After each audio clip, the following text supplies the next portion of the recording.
네, 다음 키워드로는 2억 7,500만 달러 혹평 보도록 하겠습니다. 최근에 넷플릭스가 2억 7,500만 달러를 들여서 지금 SF 영화 더 일렉트릭 스테이트를 공개를 했는데 반응이 그렇게 좋지는 좀 않는 것 같습니다. 그렇다면 그럼에도 불구하고 지금 넷플릭스가 전혀 문제를 삼고 있지 않는 건데 어떤 전략을 지금 펴고 있다라고 해석을 해야 될까요? 사실 이게 비평가들한테 15%를 그러니까 사실은 100점 만점에 15점을 받은 거예요.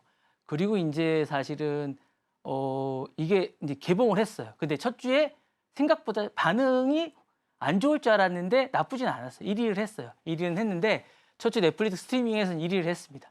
근데 생각보다 꼴찌를 할 줄 알았는데 1 위를 해서 이제 좋았어요. 좋았는데 다행이에요. 다행인데 그전에는 안 좋을 줄 알았는데 인제 1 위를 해서 다행인데 어쨌든 15%는 압권이에요. 이게 2억 7천만 달러면 엄청난 금액이에요. 근데 2억 7천만 달러서 이제 그리고 혹평을 받았기 때문에 이 정도는 그랬는데 사실은 1 위를 안 해도 사실 넷플릭스는 개의치 않았을 거예요. 왜냐? 넷플릭스의 핵심 지표는 1 위, 2 위가 아니에요, 사실은. 구독 유지율입니다. 전통적인 이런 것들이 1 위, 2 위가 아닙니다. 그리고 이제 박스 오피스 같은 게 아닙니다. 넷플릭스는 전통 영화사처럼 흥행 수익에 측정을 하지 않습니다. 그래서 구독 유지율이라는 게 있습니다. 구독 유지율이 뭐냐면 어느 정도의 어떤 구독이 유지가 되면 크게 개의치 않습니다.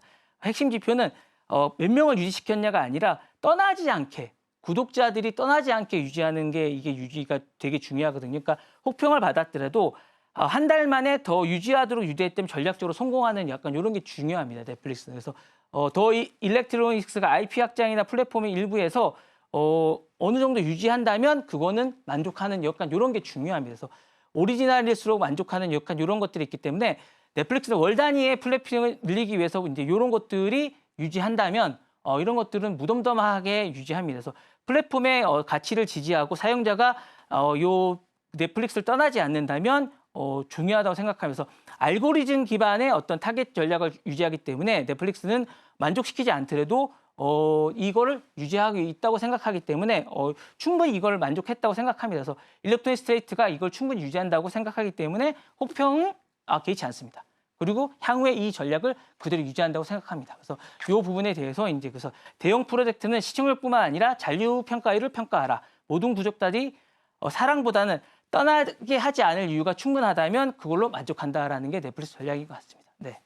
네, 어떻게 보면 그 내용이 중요하다기보다는 조회수로 판단을 하는 게 더 전략적이었다라고 판단을 할 수 있을 것 같습니다. 지금 넷플릭스를 보면 포트폴리오 중심 전략 그리고 대규모 분산 투자 기조 이렇게 두 가지 정도로 크게 좀 나눠서 전략을 챙겨볼 수 있을 것 같은데 그렇다면 이게 앞으로 한국 콘텐츠 산업이나 K-드라마 제작 생태계에는 어떤 영향력을 좀 미치게 될까요?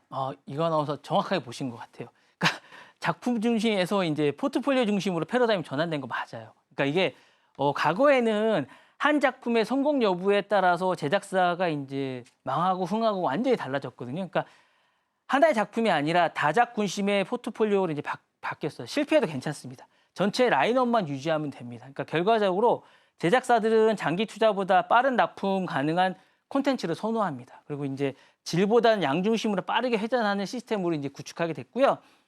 작품성보다는 납기, 예산 관리, 국제 판매성이 되게 중요합니다. 그래서 이제 글로벌화 용이성한 것들이 되게 중요하게 됐고요. 선제 제작비 투자로 이제 한국 제작 생태계 유동성이 확보가 됐습니다. 그래서 넷플릭스는 이제 사전 제작이나 이제 선 제작을 선호하게 됐고요. 이는 전통적인 지상파 케이블 방식과 이제 다르게 된 겁니다. 그래서 이제 결과적으로 중소 제작사나 신의 제작 기획만 확실하다면 자금 확보가 가능하게 됐으니까 긍정적인 변화가 된 거죠. 이제 여러 가지로 이제 많은 변화가 된 겁니다. 그래서 이제 이게 이제 기술 기획 중심의 스튜디오 시스템이 확보가 된 겁니다. 그리고 데이터가 되게 중요해졌습니다. 콘텐츠 생산이 예측 가능한 게 중요해졌고요. 넷플릭스는 사실은 이제 시청률이 중요하긴 한데 그거보다는 완주 이탈률, 리테이션 데이터 성패가 되게 중요하게 된 겁니다. 그래서 이게 향후에도 많은 제작하시는 분들이 참고해야 될 것 같은 그런 생각이 됩니다. 독창성 시도는 이제 배제됩니다. 그래서 실험극, 느린 서사, 지역색 강한 컨텐츠들도 상당히 이거는 약간 배제해야 됩니다. 대신에 글로벌 알고리즘이 되게 중요합니다. 코미디언 컨텐츠가 이제 범람하게 되는 것 같고요.